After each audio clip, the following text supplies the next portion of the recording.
रविवार को दुनिया में एक बड़ा घटनाक्रम हुआ।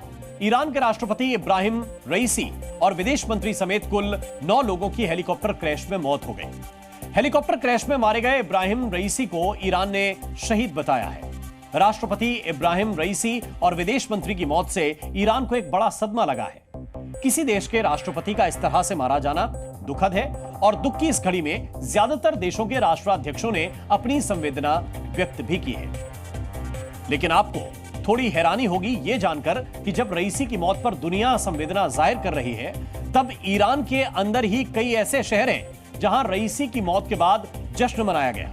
ईरान के साकेत शहर में खुशी के मारे लोग जमकर पटाखे फोड़ते हुए दिखाई दिए। कहीं इब्राहिम रईसी की मौत की खुशी में लोगों ने एक दूसरे का मुंह मीठा कराया। रईसी की मौत पर ईरान में महिलाएं झूमने लगीं और खुशी उनके चेहरे से साफ झलक रही। रईसी की मौत का जश्न ईरान ही नहीं बल्कि दूसरे देशों में रहने वाले प्रवासियों ने भी मनाया है। सड़कों पर यह जश्न लंदन स्थित ईरानी दूतावास के बाहर मनाया गया। ऐसे सैकड़ों वीडियो इस वक्त वायरल हो रहे हैं जिन्हें देखकर ऐसा लग रहा है कि रईसी की मौत से लोग दुखी कम हैं बल्कि खुश ज्यादा हैं। ऐसे ही कुछ वीडियो हम आपको दिखाना चाहते हैं। तो कहीं पटाखे, कहीं नाच गाना, कहीं मिठाइयां। ईरान के दुश्मन देश जैसे कि इजराइल में अगर यह जश्न मनाया जाता तो कोई हैरानी नहीं होती। लेकिन आप भी सोच रहे होंगे कि ईरान में लोग अपने देश के राष्ट्रपति की मौत पर क्यों खुश हैं? तो इसकी मुख्य वजह इब्राहिम रईसी की खराब छवि है, जिसकी वजह से इब्राहिम रईसी को तेहरान का कसाई भी कहा जाता था। वर्ष 1988 में तेहरान में राजनीतिक विरोध में नरसंहार हुआ था। तब तेहरान में हजारों कैदियों को फांसी पर लटका दिया गया था। जिन 4 जजों ने यह फैसला सुनाया था उनमें इब्राहिम रईसी भी थे। वर्ष 2019 में रईसी पर अमेरिकी ट्रेजरी विभाग ने प्रतिबंध लगा दिए थे। रईसी की मौत का सबसे ज्यादा जश्न साकेत शहर में मनाया जा रहा है। साकेत ईरान में हिजाब आंदोलन का चेहरा बनी महसा अमीनी का होम टाउन है। आंदोलन का चेहरा बनी महसा अमीनी को पुलिस ने गिरफ्तार कर लिया था और बुरी तरह से पीटा था। इसके बाद इलाज के दौरान महसा अमीनी की मौत हो गई थी और इसके बाद महिलाओं के लिए ड्रेस कोड को लेकर उग्र आंदोलन भी हुआ। लेकिन रईसी ने सख्ती से इस आंदोलन को दबा दिया। इस पर कई अंतर्राष्ट्रीय मानवाधिकार संगठनों ने ईरान सरकार की निंदा की।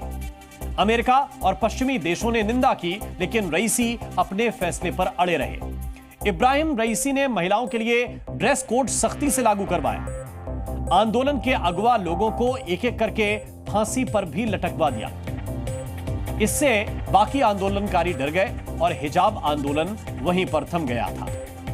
नरसंहार और महिलाओं के लिए ड्रेस कोड सख्ती से लागू किया गया, जिस वजह से ईरान का एक बड़ा तबका रईसी से नफरत करता है।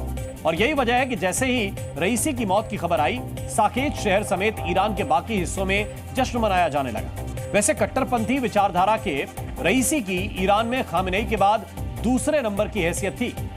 रईसी को ईरान के सुप्रीम लीडर खामेनेई का बहुत ही करीबी माना जाता था। वर्ष 2021 में राष्ट्रपति चुनाव में 3 प्रमुख उम्मीदवारों को चुनाव लड़ने की इजाजत ही नहीं मिली थी, जबकि 38 लाख वोटों को रद्द कर दिया गया था और इब्राहिम रईसी की एक तरफा जीत हो गई थी। हालांकि अब रईसी की मौत ऐसे समय हुई है जब इजराइल और ईरान के बीच तनाव चरम पर है। इसलिए हेलीकॉप्टर क्रैश को लेकर साजिश की आशंका भी जताई जा रही है और यह कहा जा रहा है कि हेलीकॉप्टर क्रैश अजरबैजान सीमा पर हुआ। वहां इजराइल की खुफिया एजेंसी मोसाद एक्टिव रहती है। रिलेशनशिप चले हुए हैं इस लड़ाई के कारण जो कि हो रही है इजराइल हमास की। तो इसमें यह देखा जा रहा है कि ईरान जो है वही है पीछे हिजबुल्लाह, हमास और बेसिकली हौती रेबल पे।